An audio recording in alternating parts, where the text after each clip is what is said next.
반갑습니다. 산골짜기 TV 홍근대 목사입니다.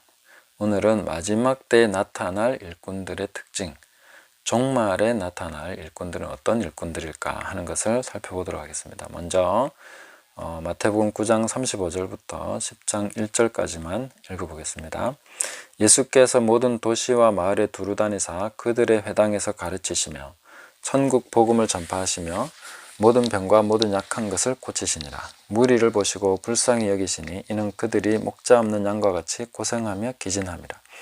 이에 제자들에게 이르시되 추수할 것은 많되 일꾼은 적으니 그러므로 추수하는 주인에게 청하여 추수할 일꾼들을 보내주소서 하라 하시니라.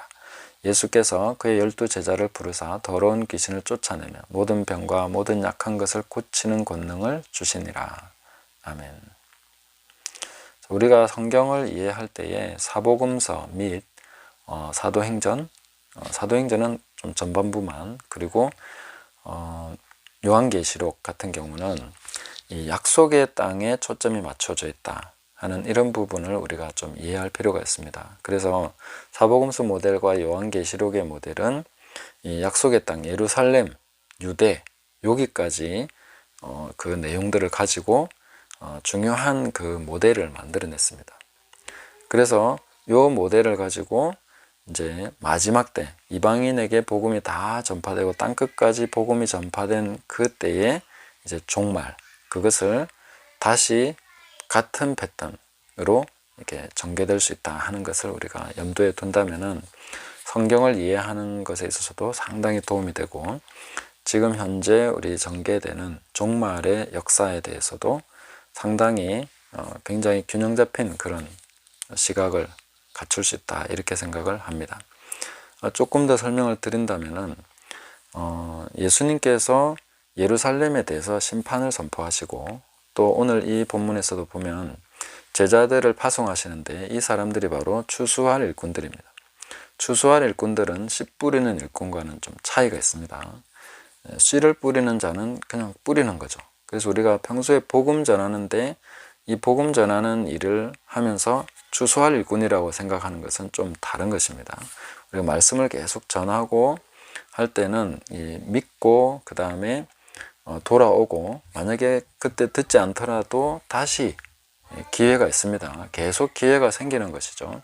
언젠가는 돌아올 수 있습니다. 그런데 추수할 일꾼이라는 것은 최종 심판입니다. 그 먼지를 털어버리면 이 사람들이 먼지를 턴 데는 마지막 심판이 임하게 되는 것입니다. 그것이 바로 추수할 일꾼의 특징입니다. 그래서 우리가 예수님께서 이 12 제자들을 보내실 때 뭐라고 얘기하십니까? 10장 5절에 보시면 예수께서 이 12를 내보내시며 명하여 이르시되 이방인의 길로도 가지 말고 사마리아인의 고을로도 가지 말고 오히려 이스라엘 집에 잃어버린 양에게로 가라 이렇게 말씀하십니다. 그러니까 이 모델은 이스라엘 땅에 국한된 모델이라는 거죠. 추수할 일꾼들을 보내서 그 일꾼들을 영접하지 않는 곳은 바로 심판이 임하게 되는, 그 심판을 선언하게 되는 그런 일들이 일어나고 있는 것을 볼 수 있습니다. 그래서 이 역사 전개가 AD 70년 예루살렘 멸망을 분기점으로 해서 완전히 새로운 역사가 전개가 되는데, 예수님께서는 그 AD 70년 예루살렘 멸망을 그 기준으로 해서 사역을 하신 것입니다. 그래서 유대 땅에 일어난 그 예수님과 12 제자들이 사역한 부분들은 이제 그 AD 70년의 종말을 보면서 가고 있다는 거죠. 그래서 예수님이 군대가 에워싸는 것을 보면 그때 유대에 있는 자들은 산으로 도망해라 이렇게 말씀하신 것은 바로 AD 70년의 그 종말에 해당되는 것입니다. 그런데 우리가 그걸 그냥 일반 앞으로 다가올 종말에도 그대로 적용하려고 하는데, 그렇게 하면 해석에 무리가 가는 것이고, 뭐 그렇게 해도 완전히 틀렸다 할 수는 없지만 정확한 해석이 안 되기 때문에 이 전망에 있어서 앞으로의 그 말씀을 적용함에 있어서 허점이 생기고 오류가 생길 수 있다는 거죠. 그래서 좀 더 정확하게 하려면 그것은 정확하게 역사적으로 AD 70년 예루살렘에 대한 것이고 또 유대 땅에 대한 것이고, 그것을 동일한 패턴으로 전체 이제 이방인들에게 복음이 전파된 다음에는 동일한 패턴으로 그런 일들이 일어나게 될 것이다. 하나의 예언적 징표, 예언적 모델, 이렇게 보실 수 있다 하는 것입니다. 그래서 추수할 일꾼이라고 할 때도 이제 앞으로 나타날 일꾼들의 모델도 여기에 들어있다는 거죠. 그렇게 이해할 수 있다는 것입니다. 그래서 완전 지구 역사 종말, 대종말이 이르기 전에 이런 추수할 일꾼들이 대거 등장해야 되는 것이죠. 뭐 예루살렘 땅을, 유대 땅을 위해서는 12명, 그리고 70명의 제자들이라면은 이제 그 이상으로 이제 넘어가면 120명에서 더 많은 제자들이 이제 나타나서 기름 부음 받고 성령 안에서 복음 전하면서 땅 끝까지 가게 되지 않습니까? 그래서 지금 현대는 이제 땅 끝까지 복음이 거의 다 전파된 그런 시점에 우리가 와 있고, 그렇기 때문에 이 추수할 일꾼들이 등장할 시점이 됐다, 이렇게 보는 것입니다. 그럼 추수할 일꾼들은 어떤 사람들일까요? 제일 큰 특징은 예수님과 깊은 교제 가운데서, 친밀함 가운데서 예수님을 늘 같이 지내고 예수님과 함께 먹고 또 예수님과 함께 시험을 당하고 하는 그런 과정 속에서 연단된 사람들입니다. 이게 가장 중요한 것이죠. 그래서 12명을 그냥 생뚱맞게 보내는 것이 아니라 주님께서 함께 계시고 또 같이 먹고 같이 지내면서 많은 것을 가르치시고 몸소 그 시범을 보이시고 또 여러 가지로 그 교정해 주시고 시각이나 이런 것들에 대해서 또 전통적인 그런 것에서 벗어날 수 있도록 도와주시고 하는 굉장히 정말 세밀하고 많은 과정을 통해서 제자들이 다듬어지고 만들어져 가고 있습니다. 그런 가운데서 이제 추수할 일꾼을 보내달라고 하시고는 이제 12제자를 세워서 보내시는 것이죠. 근데 보통은 이런 추수할 일꾼 하면은 능력이나 권능에 많이 초점을 맞추는데, 능력이나 권능 같은 경우는 바로 주어질 수도 있습니다. 우리 10장 1절에 보시면 12제자 부르시고 더러운 귀신 쫓아내며 모든 병과 모든 약한 것을 고치는 권능을 주시니라. 그러니까 이거는 시간이 필요한 것은 아니라는 거죠. 그냥 주시면 바로 받을 수 있는, 그게 바로 권능이라는 것입니다. 그러나 준비가 되는 것은 권능만 가지고 되는 것이 아니기 때문에 이 권능은 일시적으로도 주어지고 임시적으로 주어질 수도 있고 그냥 바로 순간적으로 주어질 수 있는 능력이기 때문에 그것은 때가 되면 하나님이 필요하신 때에 주어질 것입니다. 그것은 우리가 초점을 크게 맞추지 않아도 되는 부분이라는 거죠. 오히려 초점 맞춰야 되는 것은 내가 주님 안에서 어떻게 연단되고 있는 것인가, 어떻게 더 거룩하고 정결하고 일꾼으로서 준비되어 가고 있는 것인가.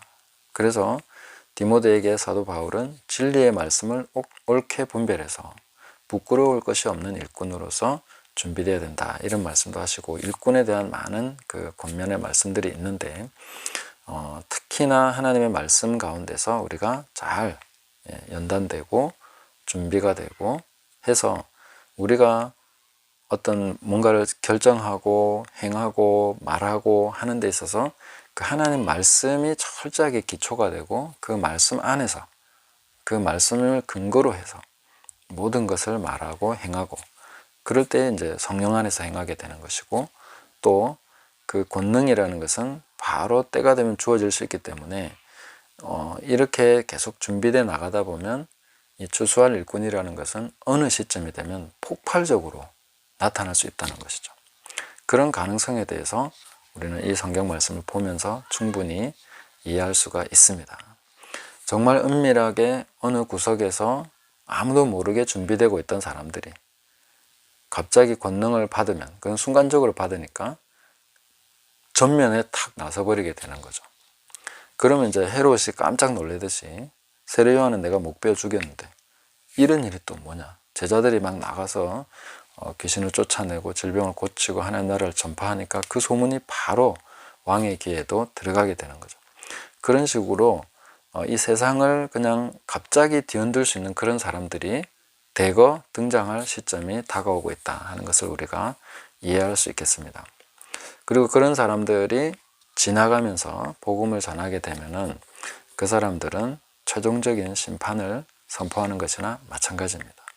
그래서 더 이상 거부할 수 없는, 그걸 거부하게 되면 이제 최종적인 단계에 가버리는 거죠. 이 권능을 받는다는 것은 그래서 참 중요합니다. 눈앞에서 죽은 자가 살아나고 질병을 고침받고 하나님의 말씀이 확정이 되는 그런 일들이 바로 보일 때에 거기에 굴복하든지 아니면 그걸 거부하든지, 그렇게 되면 이제 그 명백한 사실 앞에서까지 굴복하지 않는 사람들은 그냥 옷에 먼지를 털어버리면 그 사람은 심판이 된다는 것이죠. 그러니까 이걸 누가 감당할 수 있겠습니까? 사실 우리가 평소에 이웃에게 복음 전하는 그 정도 가지고 이런 심판을 감당할 수 있다고 생각하지는 않습니다. 그것은 하나님의 마음을 깊이 아는 자, 그리고 사람에 대한 긍휼과 사랑이 정말 성령 안에서 충만한 자, 주님의 마음을 그만큼 깊이 이해하고 같은 마음을 가지고 있는 사람이라야 이런 일을 감당할 수 있는 거죠. 좀 말 안 듣네, 기분 나빠, 그리고 이제 심판을 선포해, 이런 정도로서는 절대 주수할 일꾼이라고 할 수 없습니다. 그래서 야고보 요한이 뭐 예수님 영접하지 않으니까 하늘에서 불을 내려서 멸하라고 할까요 하니까 예수님이 꾸짖으시지 않습니까? 주수할 일꾼의 준비가 안 된 모습인 거죠. 심판을 내릴 수 있다고 해서, 권능을 행할 수 있다고 해서 주수할 일꾼이 되는 것은 아닙니다. 정말 깊이 하나님의 마음을 깨닫고 이해하고 그 마음을 함께 가진 자, 그 아버지의 마음을 가지고 주님의 마음을 가지고 그 양들을 위해서 목숨까지 내주는 선한 목자의 마음을 가지고 그렇게 가는 사람이 권능을 받아서 전면에 등장하게 되면 그런 사람들이야말로 추수할 일꾼이 된 것입니다. 그래서 앞으로 이런 일꾼들이 대거 등장할 날이 다가오고 있다.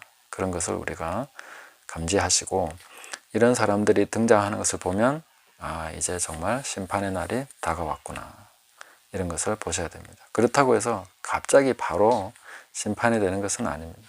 12제자 파송받고 70인 파송받고 그 후에 40년 정도 시간이 지나서 예루살렘이 멸망합니다.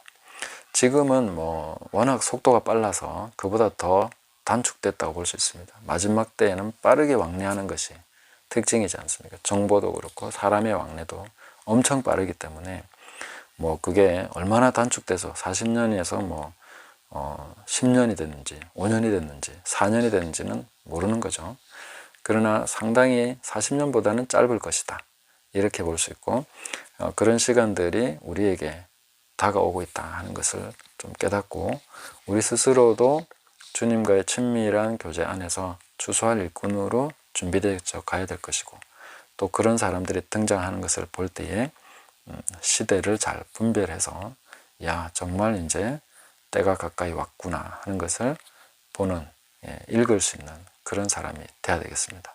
그래서 오늘 우리가 추수할 일꾼을 보내주셔서 이렇게 기도하라고 하셨는데, 우리 스스로도 추수할 일꾼이 되도록 기도해야 될 것이고, 또 이런 추수할 일꾼들이 많이 나타날 수 있도록 이 마지막 때에 그런 충성된 일꾼들이 등장하고, 또 역사의 정점을 찍고 종결을 할 수 있는 그런 하나님의 역사가 나타나기를 사모하는 마음으로 추수할 일꾼들을 보내주셔서 계속해서 우리가 기도하면서 주님께 간구하면서 나가야 되겠습니다.